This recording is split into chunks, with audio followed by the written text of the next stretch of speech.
Orang kalau penuh kesalahan karena dia mengumbar hawa nafsunya, maka yang terjadi konflik. Banyaknya penyakit yang menempel di hati, akan terjadi konflik, akan terjadi ketegangan, akan terjadi kebingungan, akan terjadi tidak percaya dan tidak yakin kepada Allah, akan terjadi problematika kehidupan yang besar, pelik, sehingga apa? Dia berbalik menyerang Allah. Na'udzubillah, tsumma na'udzubillah. Inilah yang Allah hapus jika orang-orang itu menjalankan perintah Allah tadi, melaksanakan hukum-hukum Allah tadi. Dikasih contoh sini adalah iddah. Bismillahirrahmanirrahim. Tapi untuk menselaraskan daripada apa yang sama Ustaz Fauzi, ini bagaimana kita melaksanakan perintah Allah saat ini. Wabarakatuh. Assalamualaikum warahmatullahi wabarakatuh. Izin Habib. Tadi Habib sampaikan bahwasannya di zaman sekarang banyak orang yang berserah diri kepada selain Allah, berserah diri kepada tiang gantungan atau segala macam.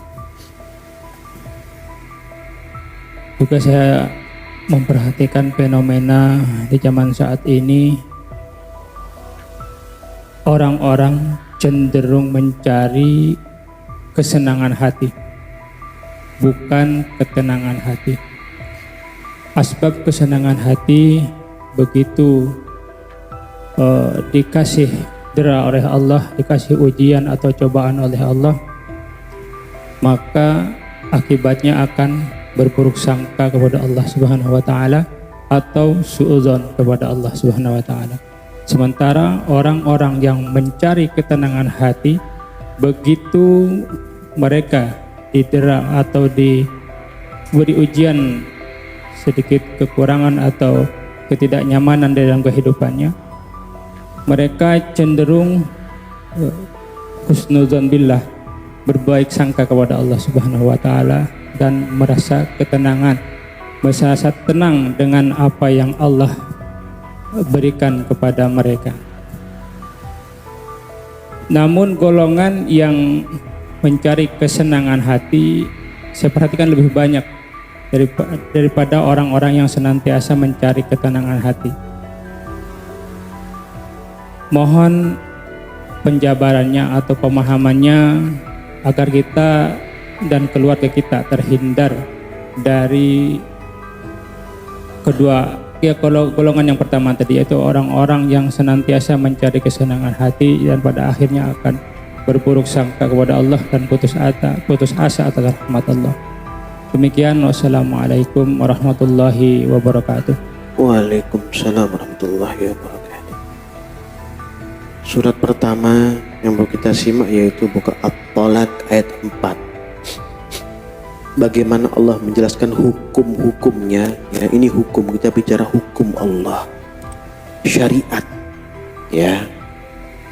Syariat merupakan basic atau dasar untuk supaya orang tadi bisa melaksanakan atau hamba bisa melaksanakan perintah Allah dengan benar. Baru setelah itu hamba tersebut akan Allah berikan jalan dan cara jika mereka melaksanakan perintah Allah itu dengan benar. Kemudian mereka berserah diri kepada Allah, maka segala urusan mereka akan Allah selesaikan. Pertama At-Thalaq ayat 4, baru nanti masuk ke ayat 5. Ya, Bismillah firman, a'udzubillahi minasyaitonirrajim.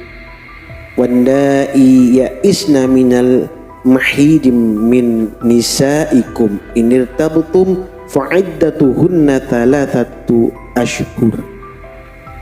Perempuan-perempuan yang tidak mungkin haid lagi di antara istri-istrimu, jika kamu ragu-ragu tentang masa idahnya, maka idahnya adalah 3 bulan. Wallai lam yahidna wa ulatul ahmali ajalahunna ayyadha'na hamlahunna. Kemudian begitu pula perempuan-perempuan yang tidak haid, belum dewasa, adapun perempuan yang hamil, waktu idah mereka adalah sampai mereka melahirkan kandungannya. Wa may yattaqillaha yaj'al lahu min amrihi yusra. Siapa yang bertakwa kepada Allah, niscaya dia akan menjadikan kemudahan baginya dalam urusannya. Siapa yang menjalankan perintah Allah tadi di urusan tadi itu, masalah head tadi itu kan hukum itu.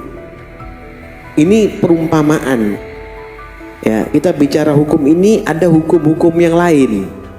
Ya, seperti hukum perintah melaksanakan sholat, hukum perintah melaksanakan puasa, perintah melaksanakan membaca Quran atau mentadaburinya. Itu semua hukum Allah, itu perintah Allah Subhanahu wa ta'ala. Barang siapa menjalankan hal itu, maka wa may yattaqillaha yaj'al lahu min amrihi yusra. Gitu ya. Siapa yang bertakwa kepada Allah, niscaya dia menjadikan kemudahan baginya dalam urusannya. Tidak semua, bahkan jarang orang-orang bersenang-senang itu hidupannya hanya untuk mencari kebahagiaan semata. Menurut dia, kebahagiaan pandangan matanya dia bisa membuat dia tenang jiwanya. Enggak. Banyak setelah itu putus asa. Karena Allah bukakan semua, jadi timbul kejenuhan. Fatahna alaihim abwaaba kulli syai' itu. Ya, An'am 44, jangan lupakan itu. Masih terkait dengan ini. Dan selanjutnya ayat 5, dzalika amrullahi anzalahu ilaikum.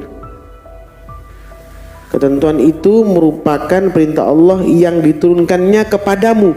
Ketentuan itu merupakan perintah Allah. Iddah itu perintah Allah. Sholat itu perintah Allah. Baca Quran itu perintah Allah. Berpuasa Ramadan itu perintah Allah. Melaksanakan hal yang sunnah juga perintah Allah. Yang dibawa Rasulullah itu perintah Allah juga, untuk menambal mungkin hal-hal wajib yang mungkin kita lupa melaksanakannya. Ya, nanti akan dihisap, itu akan menjadi perhitungan juga yang sunnah itu. Jadi pahami ya. Wa may yattaqillaha yukaffir anhu sayiatihi wa yu'adim lahu ajra. Ya. Siapa yang bertakwa pada Allah, insya Allah akan menghapuskan kesalahannya dan akan memperbesar pahala baginya. Orang kalau penuh kesalahan karena dia mengumbar hawa nafsunya, maka yang terjadi konflik. Banyaknya penyakit yang menempel di hati, akan terjadi konflik, akan terjadi ketegangan, akan terjadi kebingungan, akan terjadi tidak percaya dan tidak yakin kepada Allah, akan terjadi problematika kehidupan yang besar, pelik, sehingga apa? Dia berbalik menyerang Allah. Na'udzubillah, tsumma na'udzubillah. Inilah yang Allah hapus jika orang-orang itu menjalankan perintah Allah tadi, melaksanakan hukum-hukum Allah tadi. Dikasih contoh sini adalah iddah. Kenapa kok iddah kasih contoh? Di samping orang sekarang ini banyak meninggalkan sholat, masa iddah itu banyak dilalaikan. Coba lihat tuh di pengadilan agama itu, cerai langsung nikah dia. Gak tahu cerainya seperti apa, ya hanya selembar kertas langsung menikah. Padahal harus ada masa iddah dulu. Nah ini, ya ini yang membuat kemurkaan Allah Subhanahu wa taala kepada mereka. Bagaimana kalau punya anak? Bagaimana kalau hamil? Yang dilarang, diharamkan untuk dinikahi banyak sekali. Ya, sehingga lahir orang-orang apa? Yang ingkar kepada Allah. Lahir orang-orang apa? Yang jahat. Orang-orang apa? Yang keras wataknya, keras akalnya, keras hatinya.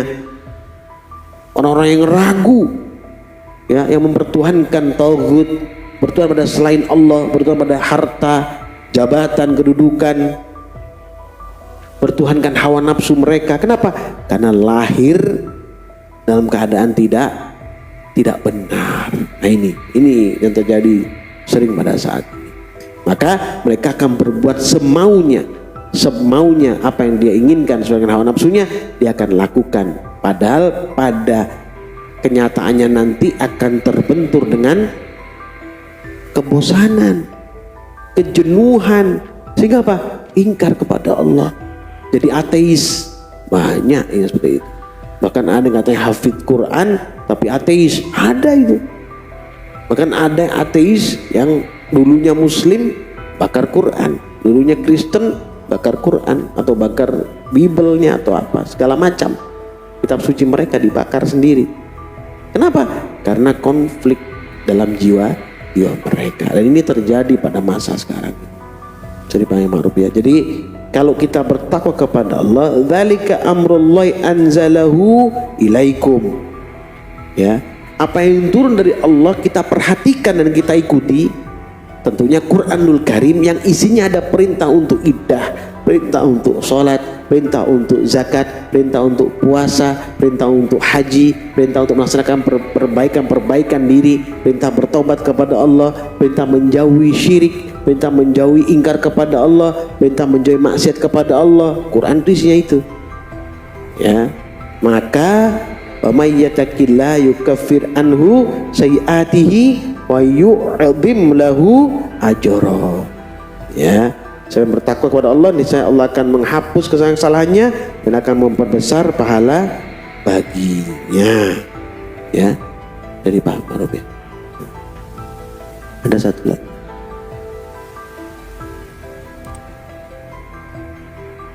Jadi berharaplah yang baik-baik kepada Allah.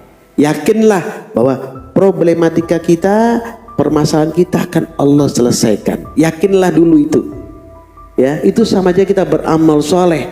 Yakin, tidak ragu akan kekuasaan Allah, kekuatan Allah Ta'ala yang selalu ada dekat dengan kita. Itu merupakan bagian daripada keimanan. Itu namanya iman kepada Allah, beriman kepada Allah. Tanpa ada keyakinan, keraguan yang berat, keraguan yang besar, maka itu bisa dikatakan iman kita lemah, iman kita bisa gugur, iman kita bisa rontok. Ya, yang buat itu jadi konflik, sehingga berbalik menyerang Allah, berbalik karena berputus asa. Setiap problematika nggak bisa dia selesaikan, setiap masalah nggak bisa dia bereskan. Dia merasa Allah meninggalkannya, padahal dia yang meninggalkan Allah. Dia yang ingkar kepada Allah, dia yang berprasangka buruk kepada Allah. Maka Allah biarkan dia karena dosa-dosanya. Ya, ini bisa dipahami ya. Mudah-mudahan kita dijauhkan daripada hal yang seperti itu. Alhamdulillahirabbil alamin.